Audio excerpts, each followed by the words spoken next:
Hello and welcome dear students. Today we are going to discuss the topic aerial characteristics of a watershed. Aerial characteristics describe the two-dimensional properties of a watershed that control runoff, infiltration, drainage pattern, flood peak and watershed shape. These parameters are central to morphometric analysis and were developed mainly by Houghton in 1945 and Stoller in 1957. Hydrological importance of the aerial characteristics aid in determining runoff potential and flood peaks. It is useful for watershed prioritization, management of erosion, flood analysis, etc.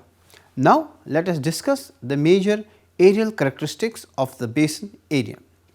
The total land surface area drained by a river system measured in square kilometers or square meters is known as basin area.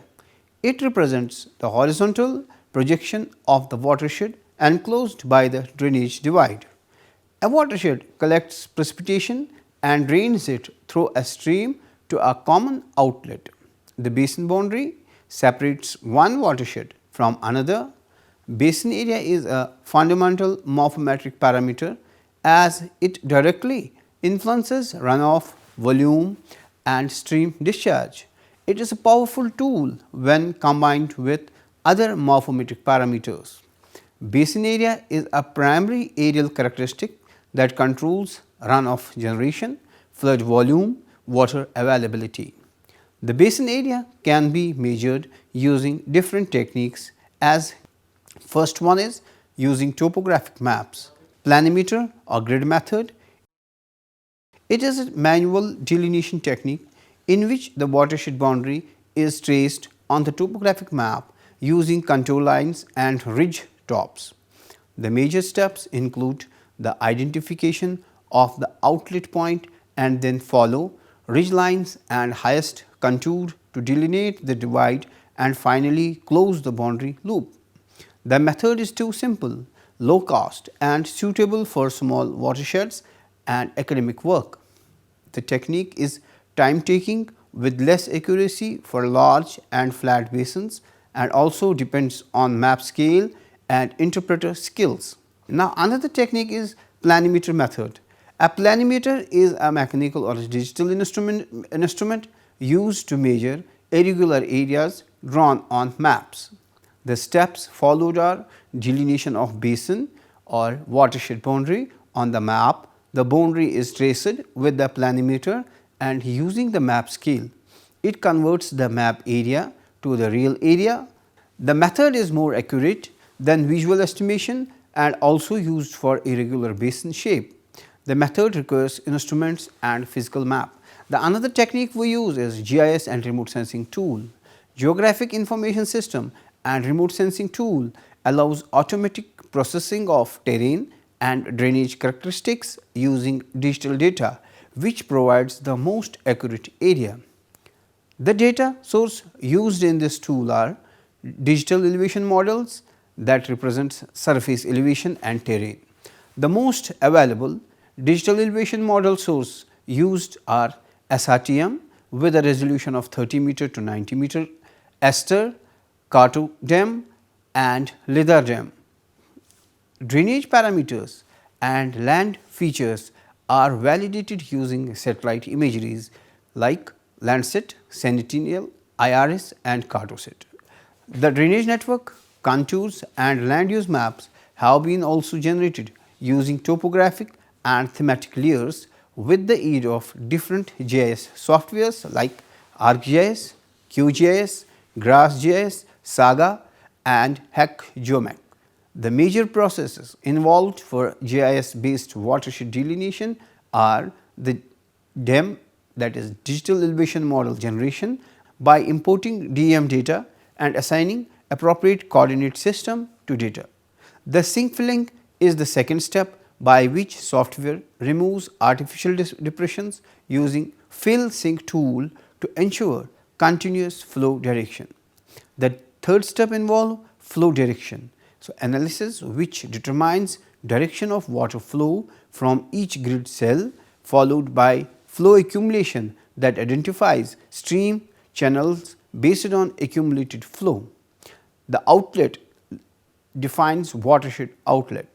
It needs skill to select appropriate position manually or from stream junction. The final step is watershed and boundary delineation, which GIS automatically delineates. The basin area calculation functions is also available for calculating the geometry or other attributes. The remote sensing and GIS have high accuracy and speed. It is suitable for large and complex basins. It is easy to integrate the morphometric parameters. It is repeatable, updatable and supports hydrological modeling. However, the accuracy depends on dam resolution, technical expertise and software. Basin area has hydrological as well as geomorphological significance.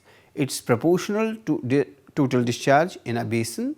Large area has greater runoff potential and generate higher flood volume. The large basin frequently contribute more sediments depending on relief and land cover and aids to estimate water availability, recharge and surface flow. Basin area also reveals the erosional history, structural contour and change in area due to stream capture and tectonics. The another one is drainage density. Houghton introduced the concept of drainage density as part of the quantitative geomorphology and serves as an index of how closely spaced streams are within a watershed. Density is an aerial morphometric parameter that represents total length of all streams and rivers in a drainage basin divided by the total basin area. It reflects the degree of dissection and drainage development, where total length of all stream segments of all basin in kilometers is equal to basin area in kilometer square. So, the drainage density has been classified in 4 classes, like if it is less than 2 kilometer square, then we call it very low drainage density. If it is 2 to 4 kilometer per square, then moderate density. If it is 4 to 6 kilometer square, then high drainage density, and if it is greater than 6, very high drainage density. However, the values may vary with regional conditions. Drainage density is controlled by many factors. The first one is permeable rock bed, that is mostly reflects low drainage density, whereas impermeable rocks like granite and basalt shows high density. The soil characteristics also influence the drainage density, as the coarse textured soil shows high infiltration, which results in low density. Fine textured soil signify more runoff, that results in high density. The arid and semi-arid regions often show high drainage density due to sparse vegetation compared to humid regions with higher infiltration and vegetation cover. The dense vegetation results in low drainage density. Steep slopes and smaller basins favor rapid runoff and channel formation, which often exhibit higher drainage. The drainage density is important for runoff generation, flood hazard assessment, flood risk zoning and groundwater recharge. High drainage density reflects youthful topography with active erosion. It is used for watershed prioritization and sustainable land use planning. The drainage density can also be measured by using GIS by digitizing drainage network from DEM or satellite data, calculate total stream length and divide by basin area using GIS tool. Another parameter is the stream frequency. Houghton introduced concept of stream frequency as part of quantitative geomorphology, an aerial morphometric parameter that represents the total number of stream segments of all order per unit area of a drainage basin is known as stream frequency. It denotes the degree of stream channel development within a watershed. It matches with drainage density by focusing on the number of streams rather than their length. Stream frequency is classified in 3 different groups on the basis of exact numerical limit which vary by region and scale. The low stream frequency represents poorly developed drainage network, moderate value shows moderate developed drainage, and high frequency is represented by highly dissected terrain. Lithology at times influence stream frequency. If impermeable rocks dominate in the basin, the stream frequency be high, while permeable rocks are responsible for low stream frequencies.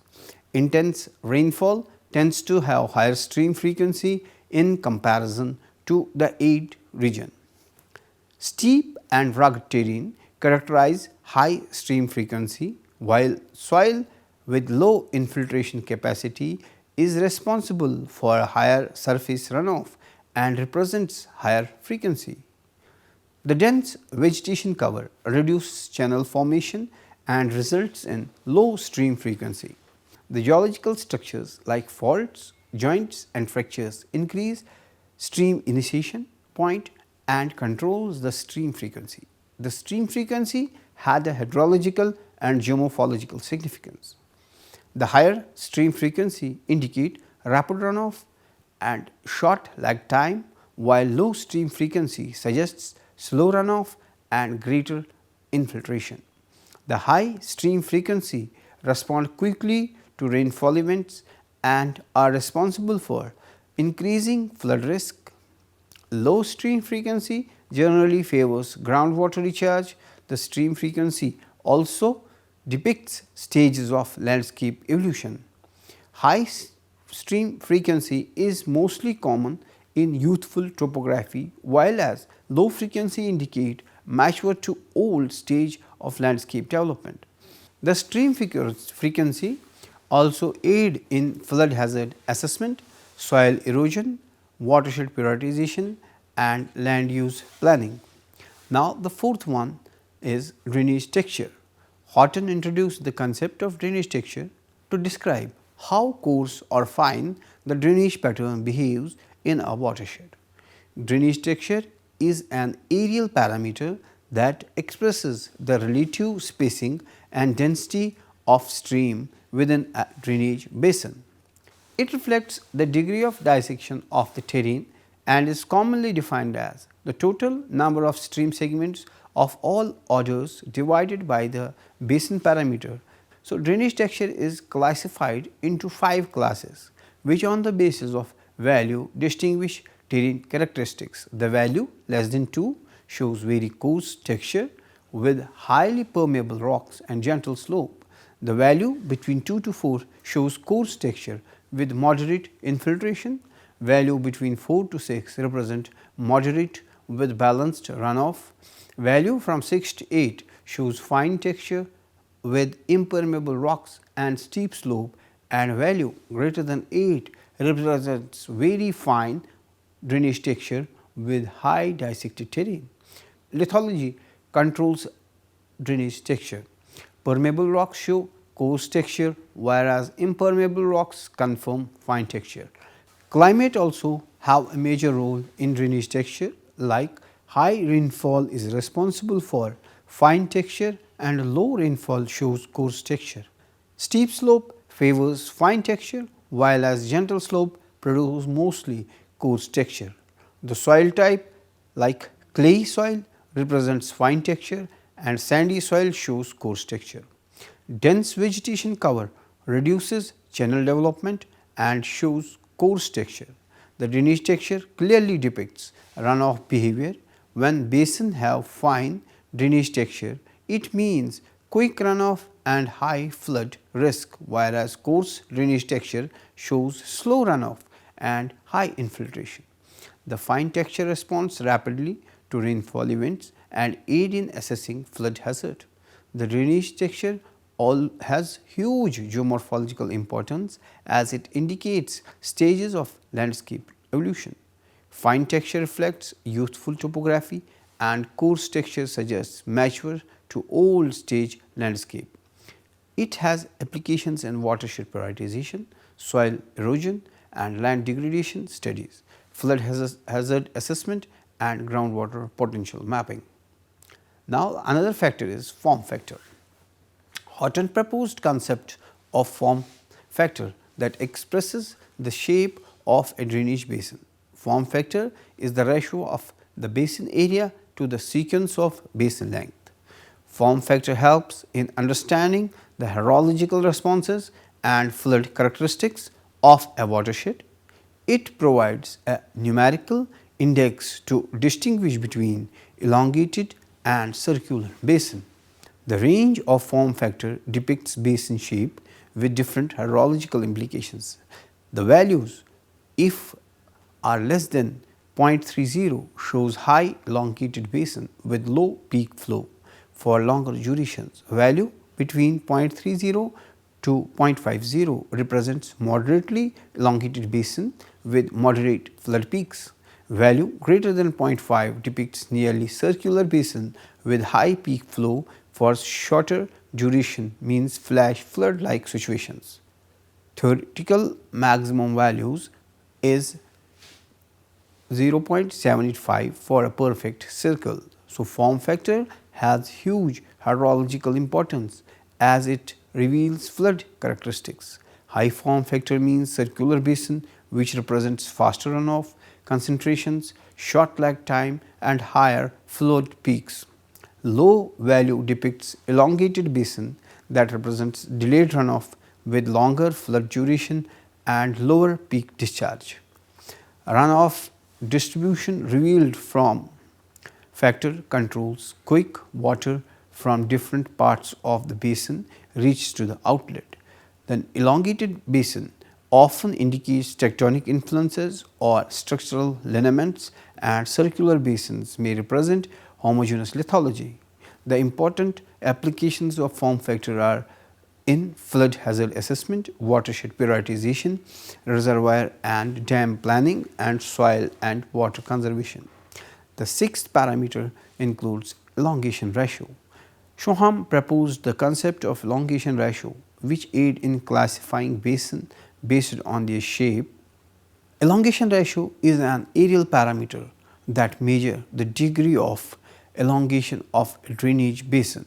It is defined as the ratio of the diameter of a circle having the same area as the basin to the maximum basin length. So, elongation ratio ranges with different basin shape. Value between 0.9 to 1 shows nearly circular basin with high peak discharge and short lag time. Value from 0.8 to 0.9 depicts oval basin with moderate flood peak. Values from 0.7 to 0.8 represents less elongated basin with moderate runoff, and values less than 0.7 show elongated basin with low peak flow for longer duration. Elongation ratio has huge hydrological and geomorphological significance. Elongation ratio predicts flood response, as high elongation ratio represents circular basin which have first concentration of runoff with high flood peak and greater flood risk. However, low ratio depicts elongated basin, that means delayed runoff, longer flood durations with reduced peak discharge. Elongated basin spread runoff over time, which clearly shows reducing flash flood potential. Elongation ratio clearly reflects basin evolution and tectonic influences. Low ratio often indicate structural control or fault guided drainages, whereas high ratio suggests homogeneous lithology and less structural disturbances. The other important application of elongation ratio are flood hazard zoning, watershed prioritization, river basin management and hydrological modeling. The seventh parameter is circularity ratio. Miller proposed the circulatory ratio to quantify the basin shape and its influence on runoff and flood characteristics.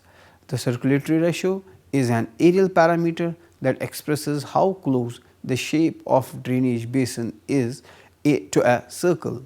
It is defined as a ratio of basin area to the area of circle having the same perimeter as the basin. Circulatory ratio values between 0.8 to 1 shows nearly circular basin with high peak discharge with quick runoff. Values from 0.6 to 0.8 represent subcircular basin with moderate flood response. Value ranges from 0.4 to 6 depict elongated basin with low peak flow, and ratio less than 0.4 shows highly elongated basin and depicts delayed runoff with low flood risk. Circularity ratio of 1 represents a perfect circle. The importance of circularity ratio reveals flood characteristics. High ratio represents circular basin with short lag time, rapid runoff, concentration and high flood peak. Low circularity ratio means elongated basin with longer lag time, extended runoff duration with reduced peak discharge. Circular basin efficiently collect and route runoff to the outlet. Geomorphological importance of circulatory ratio indicate degree of structural control and lithological homogeneity. Low ratio often suggests tectonic disturbances or elongated valley, and high ratio indicates mature drainage development. Circulatory ratio is an important morphometric parameter that links basin geometry with hydrological responses, especially flood behavior and runoff efficiency. Eighth one parameter is length of overland flow. Horton introduced length of overland flow to describe the initial phase of surface runoff, during which water moves as sheet flow before concentrating into channels. It represents half the average inter-stream spacing. Length of overland flow is an morphometric parameter that represents the average distance that rainwater travels over the ground surface before it reaches a defined stream channel. It reflects the runoff path, length and infiltration characteristics of the watershed. Short length of overland flow indicate rapid runoff, high flood peak and low infiltration. The high value of length of overland flow depicts slow runoff having greater infiltration with lower flood risk. Basin lag time is depicted directly by the length of overland flow. Higher value increases the time of runoff to reach stream. Short length of overland flow reflects highly dissected terrain, and long value indicates gentle sloping or permeable surfaces. The length of overland flow inversely proportional to the drainage density, that is, high drainage density shows short length of overland flow. Steep slope reduces length of overland flow due to faster channelization. Permeable soil means longer length of overland flow, whereas impermeable rock represents shorter length of overland flow. Dense vegetation cover increases length of overland flow by slowing surface flow.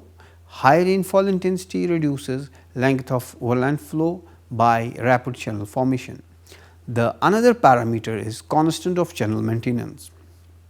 This is proposed by Schuham and is an areal morphometric parameter that represents the area of drainage basin required to sustain 1 unit length of stream channel.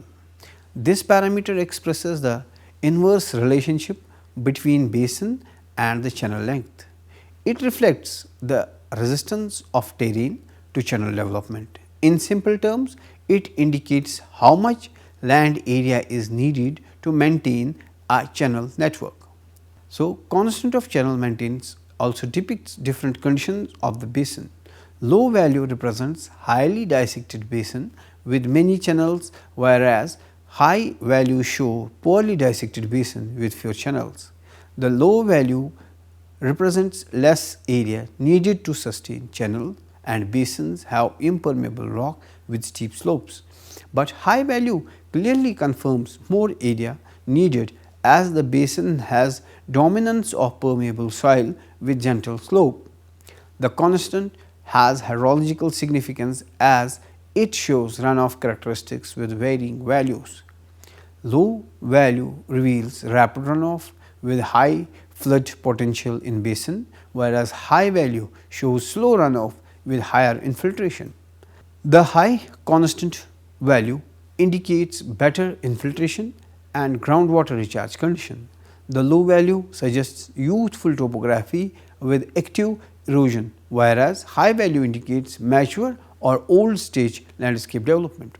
Hard impermeable rocks show values, but soft permeable rocks represents high constants. The soil type also influences. Constant of channel maintains as the clay soil shows low values and sandy soil shows high values. The steep slope reveals low constant of channel maintenance and gentle slope depicts high constant of channel maintenance. High rainfall intensity represents low values, whereas moderate rainfall shows high values. This was all about today's lecture. Hope all the students have enjoyed it. Thank you for watching.